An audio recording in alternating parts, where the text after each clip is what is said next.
જય જલારામ મિત્રો, તારીખ 4/5/2025ના રોજ કેશોદ લોહાણા મહાજન દ્વારા એક જનરલ બોર્ડ બોલાવવામાં આવી છે.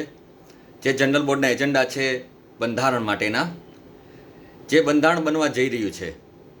છેલ્લા 60 વર્ષથી આપણી આ સંસ્થા કાર્યરત છે. આપ સૌ જાણો છો, બંધારણ વગરની કોઈ પણ સંસ્થા હોય તો તેમાં અનેક સમસ્યાઓ ઉત્પન્ન થતી હોય છે, જે આપણે જોઈ છે ભૂતકાળમાં.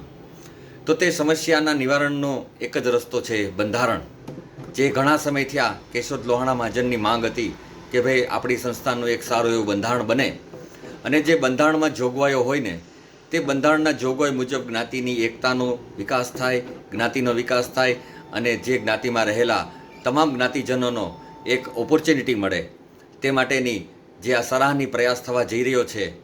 જે છેલ્લા 60 વર્ષથી આજ સુધી કોઈ ટ્રસ્ટીઓએ આ બાબતનો પ્રયાસ કર્યો નથી, અને જો પ્રયાસ કર્યો હોય તો તે નમાલો પ્રયાસ હતો.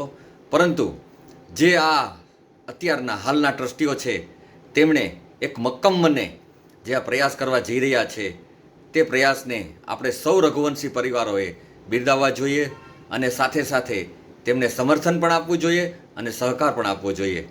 તેથી મારી આપ સૌ રઘુવંશી પરિવારોને એક નમ્ર વિનંતી છે કે 4/4 રોજ આપણે સૌ રઘુવંશી પરિવારો બહોળી સંખ્યામાં, મોટી સંખ્યામાં જે બંધારણ બનવા જઈ રહ્યું છે તે જનરલ બોર્ડમાં આપણે હાજર રહી અને તે બંધારણ માટેની જે મિટિંગ છે અને જે પ્રયાસ થવા જઈ રહ્યો છે તેના સાક્ષી બનીએ.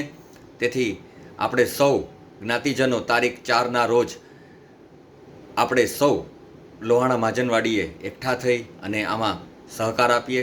જય જલારામ.